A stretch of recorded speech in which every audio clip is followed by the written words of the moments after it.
Sunshine Cruz, ipinahayag proud at masaya siya sa kanyang relasyon kay Atong Ang. Ibinahagi ni Sunshine Cruz ang kanyang kaligayahan sa kasalukuyang relasyon nila ng kanyang nobyo na si Atong Ang.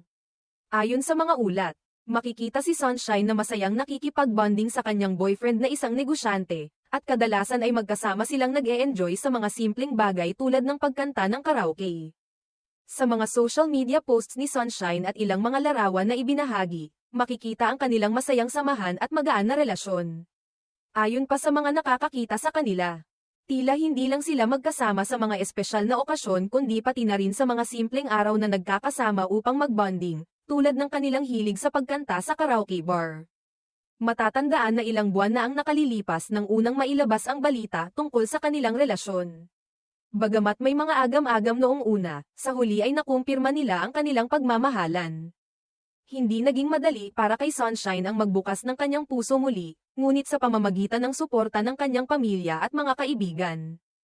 Nagkaroon siya ng lakas ng loob na magpatuloy sa isang bagong relasyon. Si Atong ang kasalukuyang nobyo ni Sunshine, ay isang negosyante at kilala sa kanyang mga negosyo sa bansa. Hindi na rin bago sa kanya ang pagiging bahagi ng mata ng publiko, kaya't hindi na rin katakataka na madalas silang makita ng publiko at mga fans na magkasama. Ayon kay Sunshine, malaki ang naitutulong ni Atong sa kanya at sa kanyang pamilya, at ito ang nagpapalakas sa kanyang loob. Sa mga nakaraang interview, inamin ni Sunshine na natutunan niyang pahalagahan ang mga simpleng bagay sa buhay, at mas naging magaan ang kanyang mga araw dahil sa presensya ni Atong.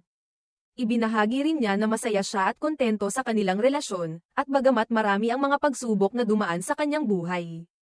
Natutunan niyang itaguyod ang kanyang kaligayahan at pagmamahal sa mga malalapit sa kanya. Nagbigay din siya ng mensahe ng pasasalamat sa kanyang mga fans at supporters na patuloy na sumusuporta sa kanya, lalo na sa mga mahihirap na panahon. Ayon sa kanya, sa kabila ng mga negatibong bagay na dumaan sa kanyang buhay, masaya siyang natutunan niyang maging maligaya sa sarili at sa mga taong tunay na nagmamahal sa kanya. Patuloy na sumusunod ang mga fans ni Sunshine sa kanilang relasyon, at umaasa ang marami na magtatagumpay ito sa kabila ng lahat ng pagsubok. Sa ngayon, masaya si Sunshine na magkasama sila ni Atong at patuloy nilang binubuo ang kanilang mga pangarap bilang magkasintahan.